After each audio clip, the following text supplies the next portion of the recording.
Ang baon sa paglalakbay. Ako po si Father Fiel Pareha at ito po ang ating segment, ang Daily Devotion, na kung saan tayo po ay magdarasal, magbabasa at magninilay kasama ng salita ng Diyos sa buong taon. Manalangin tayo. Sa ngalan ng Ama, ng Anak at ng Espiritu Santo. Amen. Halina, banal na Espiritu, liwanagan mo ang aming puso at isip nang maunawaan at may sa buhay namin ng iyong salita. Amen. Our Bible passage for today is from the Gospel of St. Mark, chapter 14, verses 22 to 25, and I read it for you. While they were eating, he took a loaf of bread, and after blessing it, he broke it, gave it to them, and said, "Take, this is my body." Then he took a cup, and after giving thanks, he gave it to them, and all of them drank from it. He said to them, "This is my blood of the covenant, which is poured out for many. Truly I tell you, I will never again drink of the fruit of the vine until that day when I drink it new in the kingdom of God." Anong paborito mong pagkain? Ikaw ba ay mahilig sa gulay, sa karne, sa manok, sa baka, sa isda? Ano ang palagi mong kine-crave na kainin?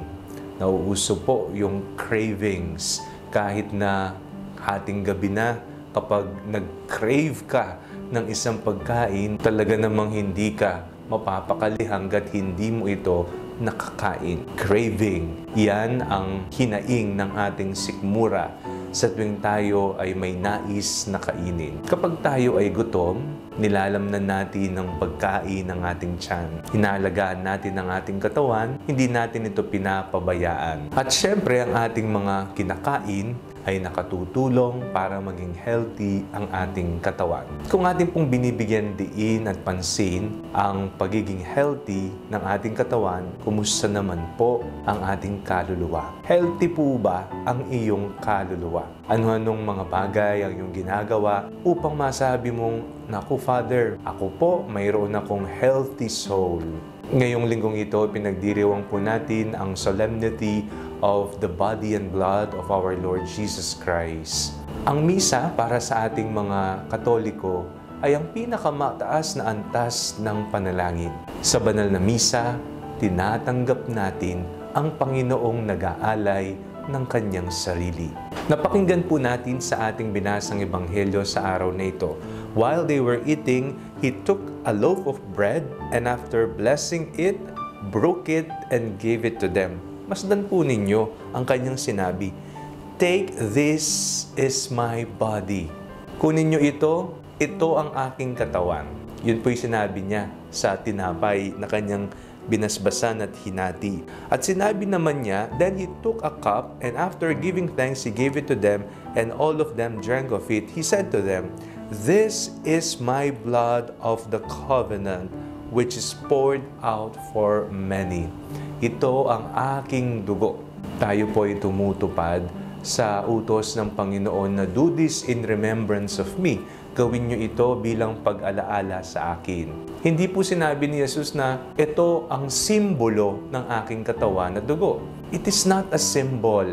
Yung tinatanggap mo tuwing misa, hindi yun simbolo ng katawan ni Kristo, kundi yan mismo ang katawan ni Kristo na iyong tinatanggap. Ni wala kang mababasa sa Biblia na sinabi ng Panginoong Jesucristo na ito ay simbolo lamang. Ngunit ang kanyang sinabi, ito ang aking katawan, ito ang aking dugo.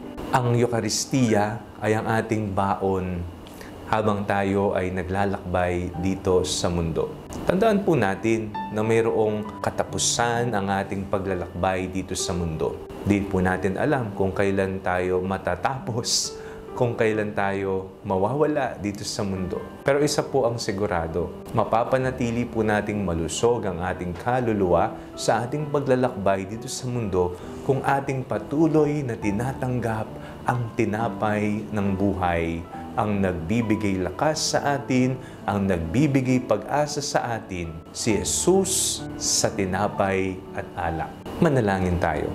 Panginoong Hesukristo, buong puso po namin kayong tinatanggap sa tuwing kami po ay dumadalo ng banal na misa. Maraming salamat po sa pag-aalay ng inyong sarili bilang tanda ng iyong pagmamahal sa sanlibutan. Panginoon, kayo po ang tinapay ng buhay at patuloy po kaming mabubuhay kasama ninyo. Amen. Sa ngalan ng Ama, ng Anak, at ng Espiritu Santo. Amen.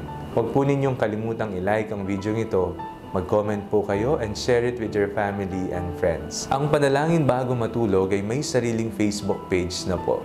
Huwag niyo pong kakalimutang mag-like at mag-follow dito, and do not forget to subscribe to our YouTube channel.